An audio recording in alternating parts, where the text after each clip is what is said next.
এই ভিডিওটি সৌদি আরব প্রবাসীদের জন্য। কোটা বিরোধী আন্দোলনকে সমর্থন করে রিয়াদে আসলে মিছিল মিটিং হয়েছে। দেখেন, সৌদি আরব একটা রাজতান্ত্রিক দেশ, এখানে মিছিল মিটিং সম্পূর্ণভাবে নিষিদ্ধ। এখানে আসলে কেউ চাইলে করতে পারে না।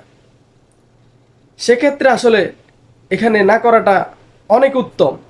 এবং দেখেন, এর পরিপ্রেক্ষিতে বাংলাদেশ এম্বাসি যে রিয়াদ শাখার, তারা একটা প্রজ্ঞাপন জারি করেছে।